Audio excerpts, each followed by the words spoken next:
All right, time to put UFC 255 officially to bed. What a night of fights in Las Vegas at the Apex, headlined by Deiveson Figueiredo making his first UFC flyweight title defense. And what a title defense it was. He defeats Alex Perez via guillotine choke in under 2 minutes, 157 to be exact.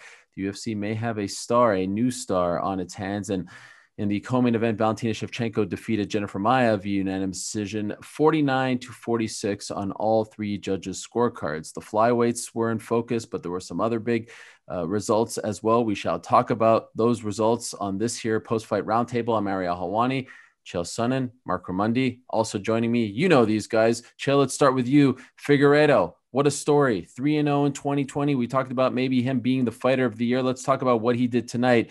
What a performance. What a finish. How did he pull this off? I got to tell you, I got to start with Perez, his opponent. Look, if there's ever been a guy that had a game plan, went out there and had the courage to execute it, even when his name is nice and bright in the marquee and featured on ESPN. I mean, Perez showed up to fight. And by the way, guys, talked to you many times about having a lot of questions with Figueiredo still. I acknowledge he's the rightful champion. I acknowledge he's something very special, but you have two places to fight him, on your feet or on the ground.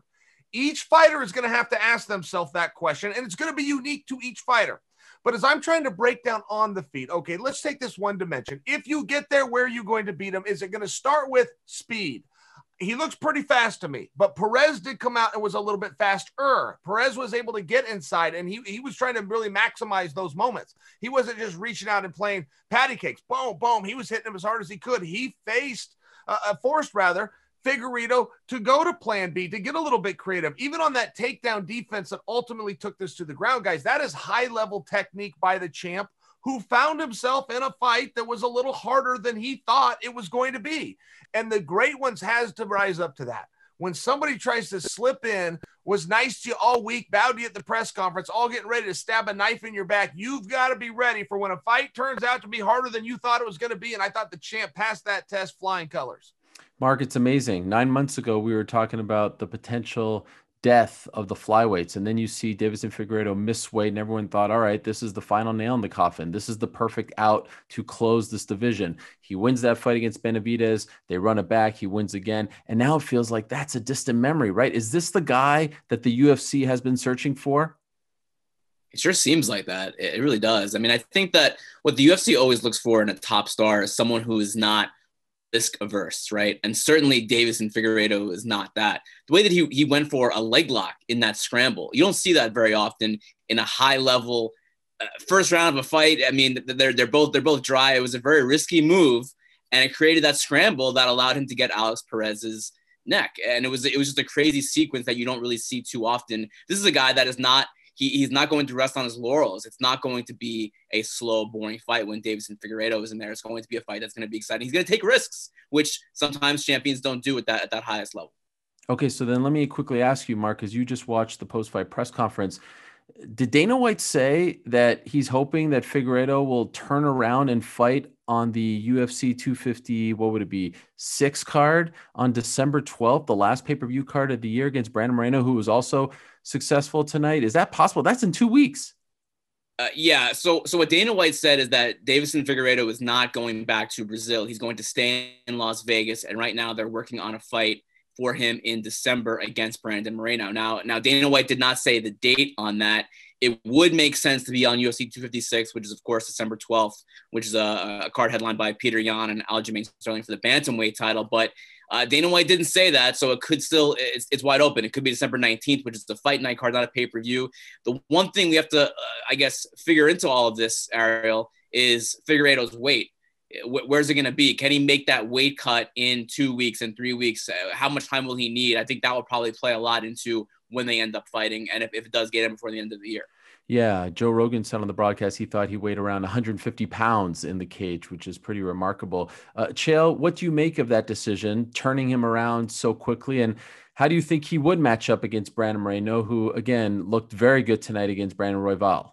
Yeah, even for both guys, right? I mean, it's not really a short notice for either guy. Thank you for mentioning that Moreno fought tonight, because that is relevant. And, you know, I get Marc's point fully on the weight. I just saw that as an advantage. I saw that as something that might stimulate and motivate Figueiredo, being as he just beat the scale yesterday. So if he's got to beat it in 2 Fridays from now or even 3 Fridays from now, it would seem like he's in striking distance. Look, Ariel, it surprised me a little bit. We saw how well this strategy worked with Chimaev.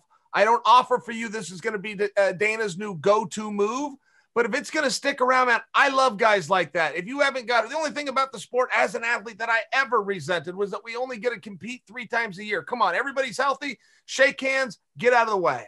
Chael, one last thing on Figueiredo. You are the master promoter in this sport, right? You have a mind unlike any other. When you look at him, when you put your promoter hat on, right? When you look at Deiveson Figueiredo, what do you see? Do you see a future star for the UFC? Yes, there's something special happening here. Listen, you talked about how active he was this year, Ariel. I was so upset with him when he missed weight for the first title fight with Benavidez. I was then so upset with him when he beat Benavidez.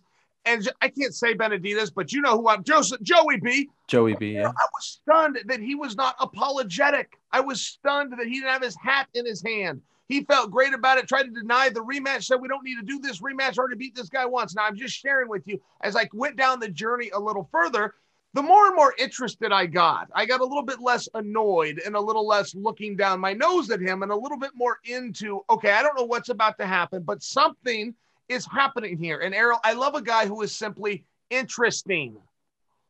And that's all we want from the flyweights. That's what the fans have asked for. And now they got their guy, potentially a new face at 125 pounds.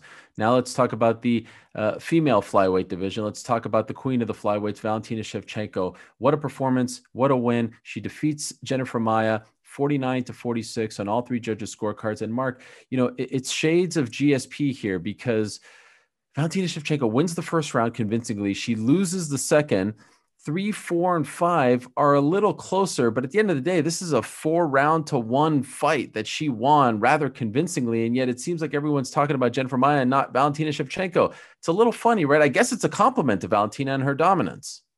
When you see the odds being stacked so far in Shevchenko's favor, I think she was minus 2,000. I mean, it was just some kind of crazy number. I'm not a big betting man. Maybe Chael can correct me on this, but Jennifer Maia was a huge underdog. So anytime that she did even anything remotely offensive or damage or control wise, there was a reaction. But this, to me, wasn't really even that close of a fight. It really wasn't. Jennifer Maia is extremely tough. She's durable. I've been following her career since she was back in Invicta, and all of that carried itself out. She was all those things. She was durable. She was strong in the clinch. But Valentina Shevchenko is a much better fighter. She's a more complete fighter.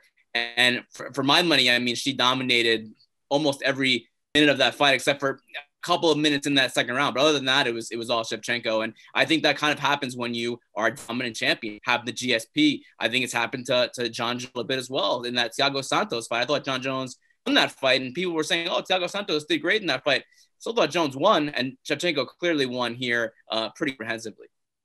So, Chael, I think we can all agree that Jessica Andrade is next for Valentina Shevchenko. If you're Jessica Andrade tonight and you watch that fight, are you a little more confident going into a Valentina Shevchenko title fight? Did she look a little more human? Were some holes exposed by Jennifer Maia? If you watched the fight on mute, no, there's nothing to see here. The greatest fighter in the world ran over another top opponent. If you watched it with the volume on and you were influenced by our wonderful announce team that somehow was drunk on the excitement of a girl winning a round, yeah, I suppose so. Lyric guys, Maia went up for me tonight, okay? But I also thought going into this, she's got 2 moral victories that she can go for. First of which is just make it 25 minutes. Second of which, a little less likely, win a round. She did both of those things, and she was very gritty and she was very game. She even had one position, which was getting the underhooks, pushing the bullet into the fence. Reminded me of the night that Holly Holm did that exact same thing to Cyborg. And we all thought, well, we've never seen Cyborg here, but we also never thought anybody could just grab her and push her around the octagon and then hold her there. Okay, fine. It's one position to work on, and I've got to search 25 minutes to find it. Other than that, the announcers kept seeing what we call in the business a hope spot. There was this big hope spot where Maia was going to come back and find control or maybe even pull out an armbar. Look, guys, that's just fiction. That's not what happened. There was 25 minutes, 22 and a half of which were won by the champion. That's reality. Chael, do you think Andrade can beat Shevchenko?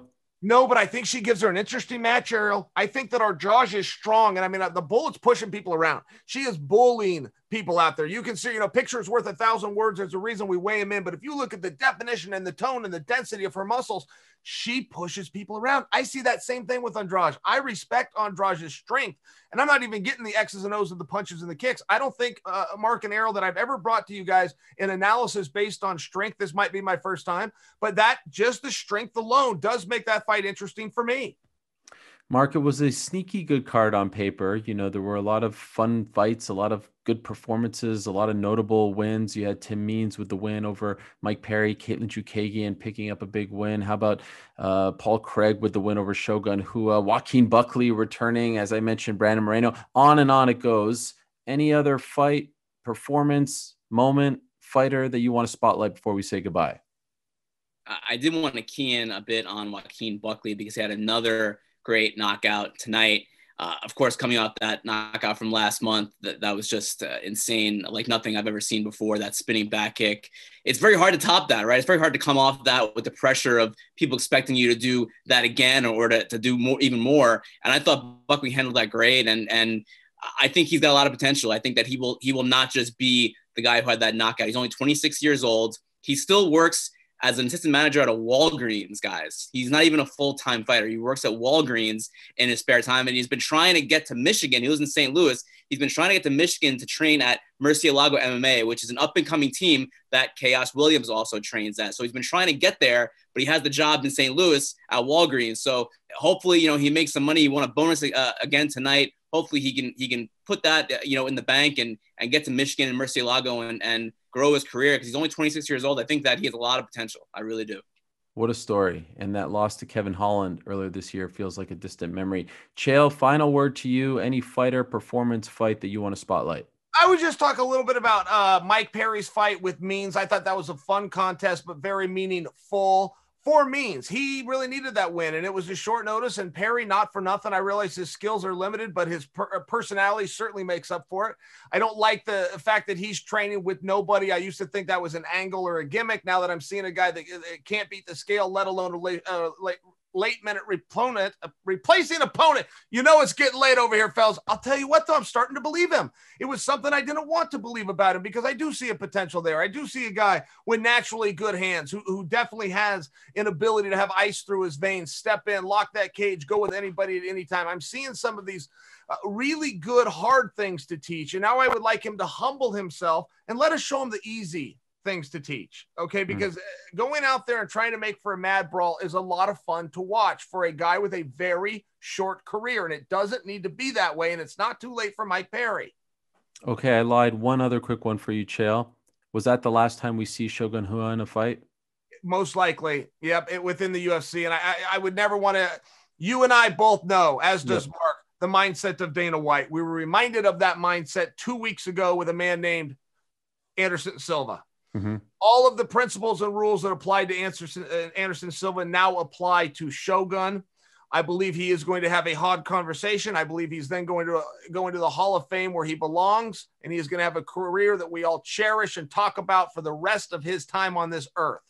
Yeah, he still has 2 fights left on his UFC contract, but it's going to be interesting to see at the post-fight press conference. By the way, Dana White said that he would like for him to retire. So we'll see what happens there. By the way, speaking of Hall of Fame, I'd be remiss if I don't mention and wish a congratulations to the great Marc Ratner, who I think we all hold in the highest of regards, one of the true pioneers of the sport. Without him, I don't think the sport is respected as much as it is. The current senior VP of regulatory affairs for the UFC, former head of the Nevada State Athletic Commission. It was announced tonight that he is going to be inducted into the UFC Hall of Fame next year. And I mean, who doesn't like Marc Ratner? I think we were all very happy to see that. That was a really cool thing that the UFC did tonight. So a great way to end this roundtable. Great show. One more pay-per-view to go. It goes down on December 12th, UFC 256. Next week, the UFC is back at the Apex with a show headlined by Curtis Blades versus Derek Lewis, a fun Thanksgiving weekend show. For now, though, we are out of time. Marc, Chael, happy Thanksgiving to you guys. Thanks for joining us. Thanks to all of you for watching. We'll see you next time.